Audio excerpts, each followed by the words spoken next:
Folks, we have seen earth-shaking changes in the last couple of months, particularly last 1 month when we saw a war between Iran, Israel, and US.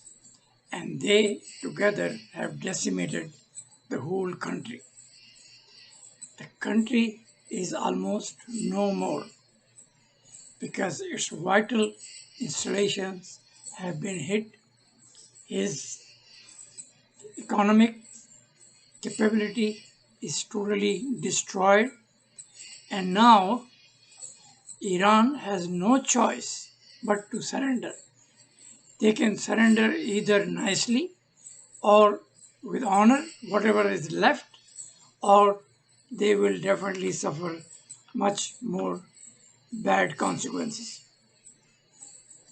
This is unfortunate, but when there is a mullah gang ruling a country, this has to happen. In Islamic history, throughout Islamic history, we have seen the destruction of society and the country wherever we see mullah. Even mullah in politics is dangerous.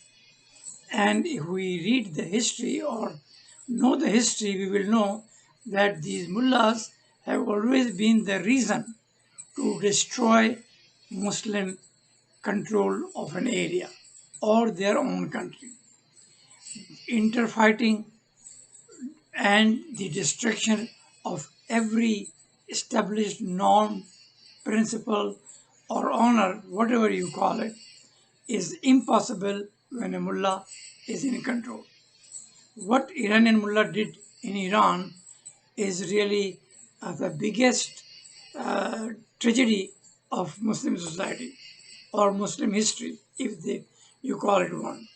If you look frankly, you will see that after 16th century, when these warrior mentality people, they start failing in conquest or in administration of an area they took by sword, we saw a change in the world politics.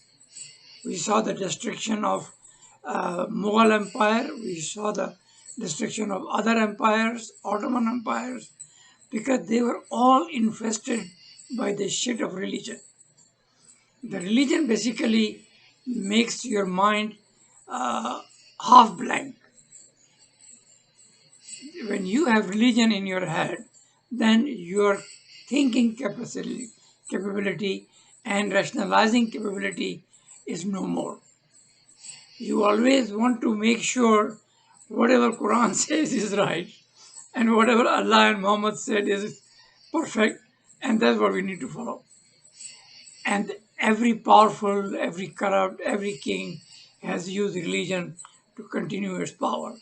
Even today, we see this Asim Munir, a third-class, low IQ, interpass idiot, has literally destroying his own country just for the greed of power and for defense housing societies where they become billionaires before they retire.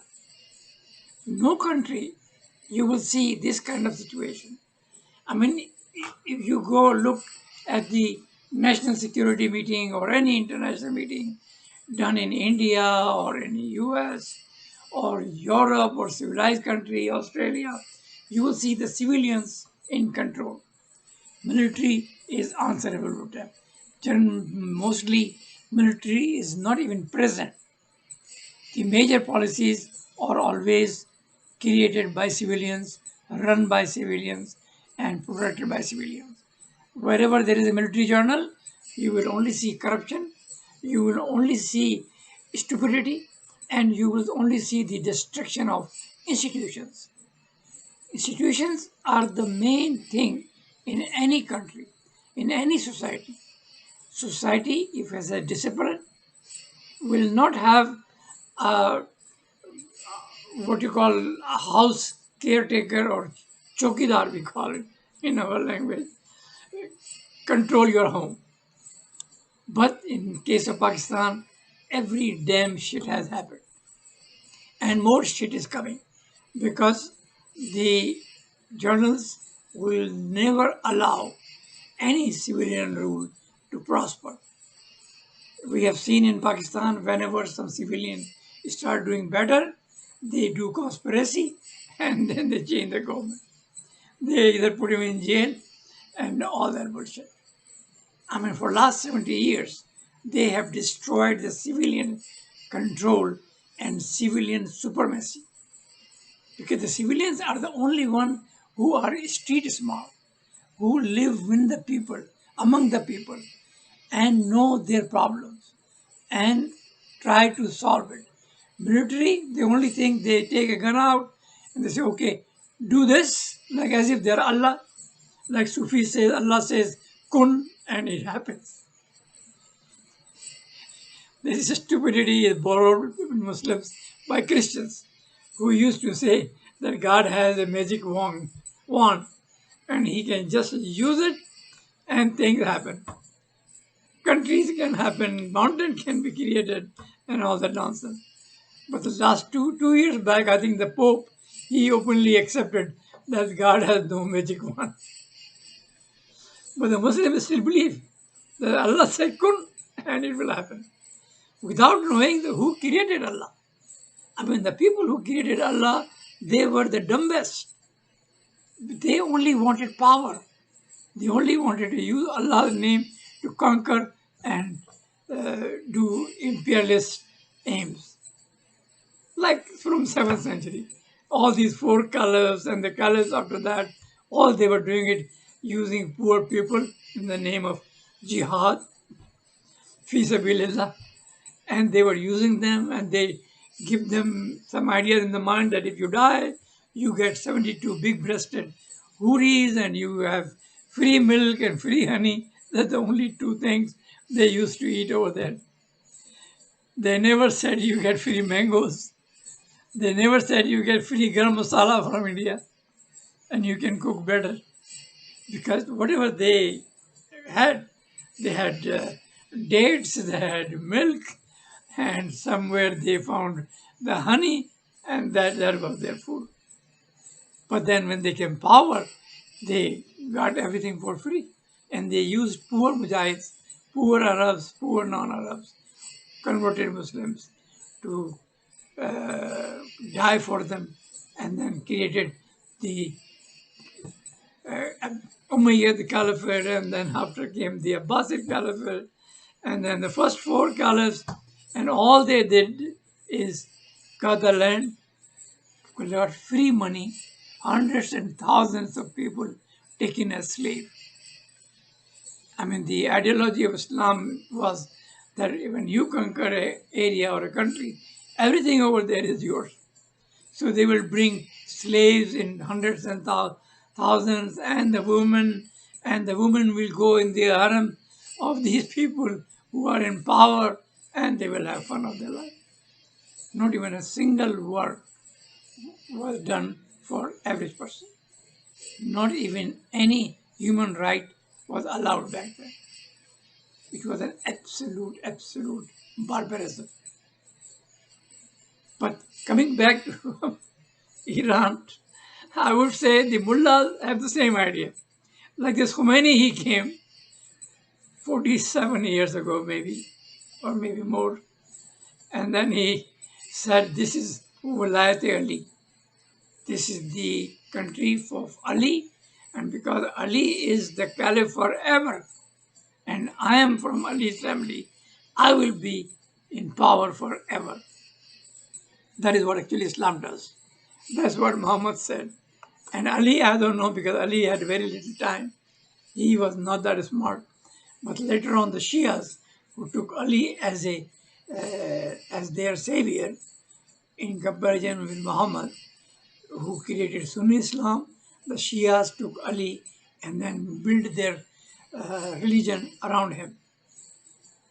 And they had every right to do, because the Sunni Islam was totally racist, anti-woman, homophobic. They didn't give any right to non-Arab. So it was good that Shiaism was created. And Shiaism was always doing much better than Sunni. Sunnis were always poor. Shias were very prosperous, making a lot of money because they allowed some human right, some women right, and they worked hard. They were not as lazy as Sunni Caliph. That is why Iran in 1979 or even 16th, 17th, 18th century was a very powerful country. And that power helped him to establish a society with a good culture. But Mullah came and it totally decimated that country. They brought the same 7th century stupidity back in the country, which was not liked by people. People thought these mullahs will provide more human rights and more economic opportunities. But these mullahs were only interested in controlling and their power.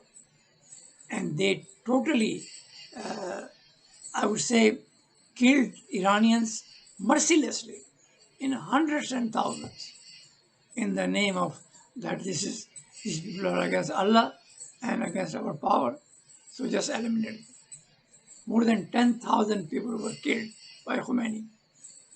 And a couple of his own associates, they later objected that what we did was wrong. Killing innocent to punish the Shah, who ran away and had fun in his life. And Shah was doing much, much better. I mean, he was ready to give some power to the people through parliament or whatever the ceremonial Shahs do in some other countries now. But these mullahs, they totally took the whole control. So it was a work of God that somebody put good thing in Trump's mind to attack Iran and get rid of those barbarians. But unfortunately, in Pakistan, there is nothing right to think about. Even Pakistani intellectuals, their half brain is totally blank because of the religion. And I see very renowned commentators and bloggers claiming, oh, Iran has won, and America has lost, and Iran has got everything. Bullshit. Iran is totally decimated. They have no choice. They're only trying to find an honorable way to surrender, and they will have to do it. So what I would say Trump did was the act of God to get rid of these barbarian mullahs and their control. They still have the control, but now they're very weak. And one or two revolt is going to change and make them run. America is doing a great job. And unfortunate for Pakistan, he's doing the great job using this third class stupid journal Asim Munir, because in politics this is what happens. If the Pakistanis don't have the courage, or what we call in our language tattas, then these kind of journals will continue. I'm really ashamed of my Punjabi people. They got no tatta. They are totally depressed people. I mean, they see all this stupidity and barbarism around them, and they keep quiet, and they are doing nothing. I mean, majority of the army may be Punjabi, but even these army people are not liked by Punjabi, by a regular Punjabi, because they know that they have taken away all the opportunities. Any job creation, they can do it. Any opportunity, only they can do it. Any investment, only they can handle. That is why we see these stupid journals controlling everything in Pakistan. In India, if you see, journals have nothing to do with the affairs of the country, with foreign policy, with economic policy, with banking policy. But in Pakistan, we have these stupid journals, and they're called people working under them who are doing it willingly, and they are not even ashamed of it. So ultimately, Iran has to come back to some sense. Otherwise, their miseries will continue and the Iranians will suffer. I feel sorry about Iranians, but not this. people who are in power. They got what they did. When they slammed a woman head down and killed her right away, just because she was wanted to show her hairs. This is not a country. This is worse than jungle. This is not even happened in 7th century, time of barbarians. But these mullahs, they are doing everything to hurt their own people. And the Iranians one day will take their rightful place and get rid of them. It is coming. It's not that far. But Chairman Asim Munir is taking advantage of it and is in good book of US, which will not continue because he is needed by America for a short time. Then definitely the America will change its policies and then he will have to make run away. As a matter of fact, Pakistanis should follow every retired general who is in America and Europe so they can get rid of them.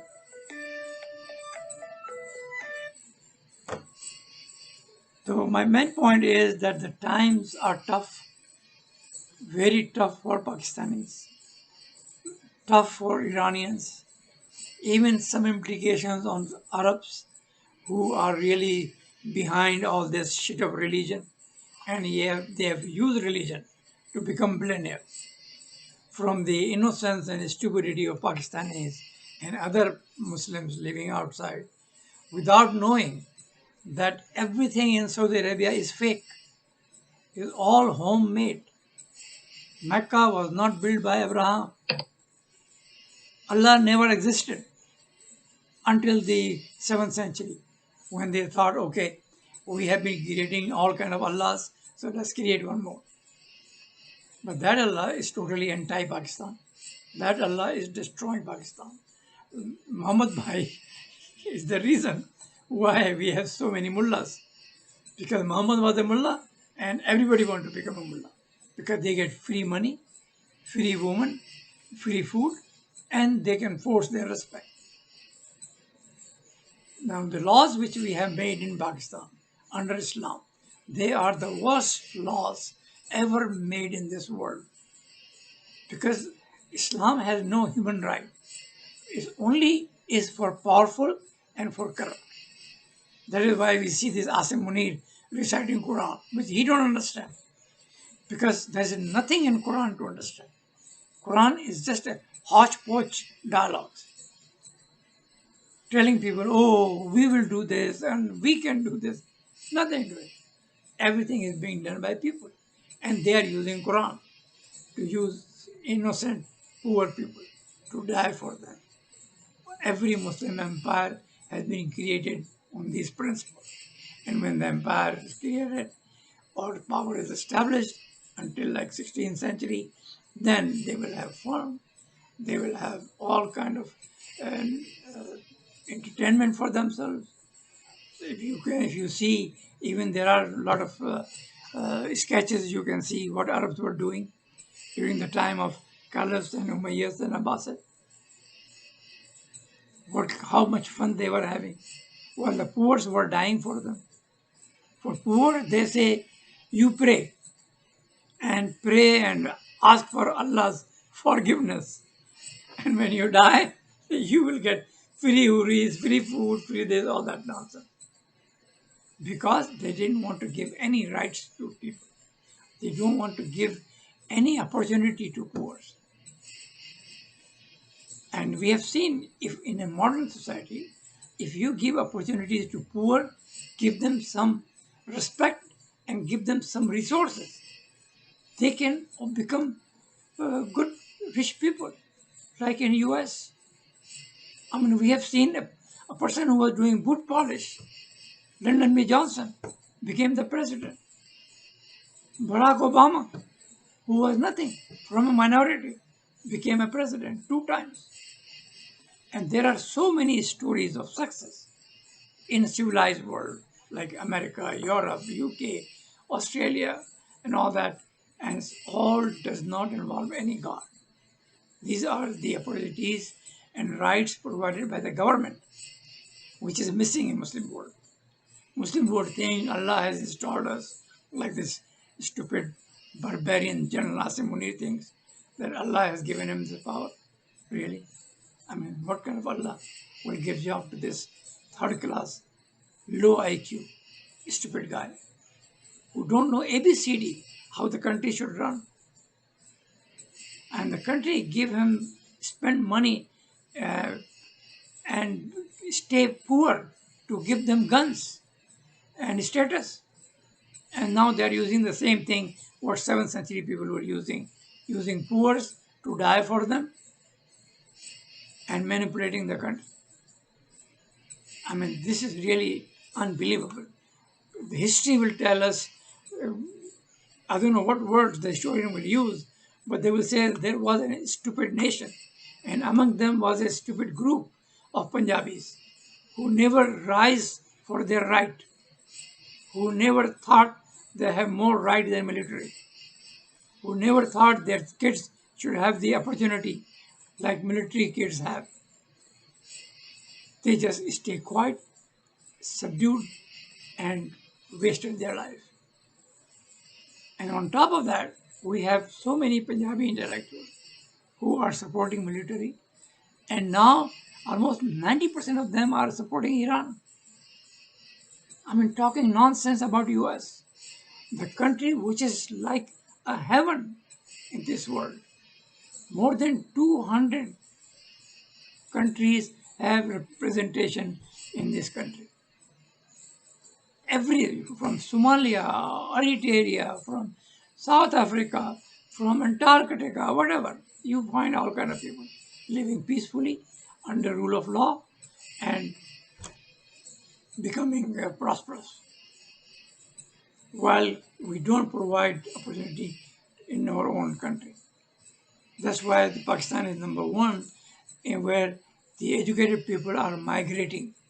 More than 1.5 million people left. Poor are dying in the sea, in the boats, trying to go to Europe and make some 2 times living for their family. And then we have these bastards like Asim Munir and this Musharraf, the Sharif brothers or Zardari, having fun of their life at the cost of the people of Pakistan. They put Imran Khan in jail and they think everything is fine. But that time will come. And one day, I'm sure somebody like Trump will come and get rid of these generals. And this should come. I think it will come. Because once the America dished Pakistan, their second target will be the nuclear assets of Pakistan, which should be taken away. Because Pakistan is not a civilized country. If there is a civilized country, nuclear power is a blessing. If there is an uncivilized country like this military gang or a mullah gang, then nuclear is a world threat. This must be removed. So we'll see what happens. But I can only think about these intellectuals and bloggers like this, whatever, famous bloggers are these days. They are giving glorifying news about Iran without telling a word that these bastards, these mullahs, they have destroyed the country. They have taken away every right of their people. And they deserve all of them to be eliminated or made to run. They say, no, Iran, an independent country, or we should respect. Bullshit. Respect only when the rulers respect their people. When the rulers give human rights to their people, women rights to their people. A country where nobody has any right except mullahs and powerful, that's not a country. It's a jungle and you need to clean it. Think about it. God bless.